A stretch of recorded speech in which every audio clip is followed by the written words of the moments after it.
माझ्या मित्रांनो, आज मी तुमच्यासाठी बनवतोय मस्तपैकी चिली टोस्ट सँडविच. याच्यामध्ये खूप सारा चीज वगैरे मी भरला आणि एक नंबर रेसिपी असणार आहे. सुरुवातीला मसाला तयार करायचा आहे. त्यासाठी चॉप केलेला कांदा, शिमला मिरची घ्यायची. इथे किसून घेतलेला चीज आहे, प्रोसेस्ड चीज. त्यानंतर याच्यामध्ये थोडा पनीर पण किसून टाकला आहे. त्यानंतर याच्यामध्ये थोडासा टाकलाय चाट मसाला, मिरची बारीक चॉप केलेली, कोथिंबीर, थोडासा पुदिन्याची चटणी वगैरे असेल तर ॲड करा.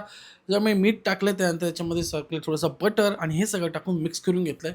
Mix, mix, mix, mix, mix, mix केल्यानंतर हा जो मसाला आहे तो एक नंबर लागतो. थोडासा याच्यामध्ये तुम्हाला पाहिजे तर तुम्ही मेयोनीज वगैरे ॲड करू शकता, म्हणजे अजून तुम्हाला क्रीमी वगैरे लागेल. आता नॉर्मल ब्रेड घ्या, कुठले पण ब्राऊन किंवा साधे कुठले पण घेऊ शकता. त्यावरती थोडंसं बटर आपल्याला अप्लाय करायचं आहे आणि तुम्हाला सांगतो, जेव्हा तुम्ही बटर, चीज वगैरे खाल ना, तर ते हेल्दी नाही पण बल्की नक्की करेल तुम्हाला. मस्तपैकी तुम्हाला हेवी बनायचं असेल तर हा वाला चीज टोस्ट तुम्ही नक्की ट्राय करून बघा, जो चिलीचा फ्लेवर देणार आहे. आता याच्यामध्ये तो मसाला जो आपण बनवला तो याच्यामध्ये ॲड करायचा.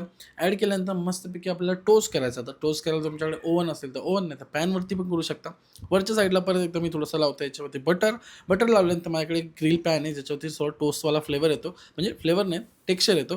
तो पॅनवरती थोडा बटर ब्रश करून घेतला. आता उलट्या बाजूने लावतो, ज्या बाजूने आपण पहिले बटर लावलेलं आहे, आणि मग वरच्या साईडने पण आपल्याला ॲड करायचं बटरला.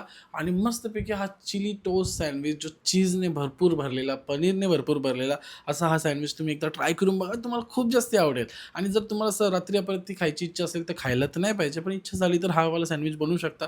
इझिली तुम्ही बनवून ठेवू शकता, मिक्सर तो राहील आरामात आणि एन्जॉय करू शकता. ही रेसिपी कशी वाटली ते कमेंट करून सांगा, आणि जेव्हा कधी बनवाल तेव्हा फोटो नक्की शेअर करा. आणि तुम्हाला इन फ्युचर कुठल्या रेसिपी पाहिजे ते पण कमेंट करून सांगा, म्हणजे मला बनवायला थोडं इझी पडेल. बाकी प्रेम तर मजबूतच आहे.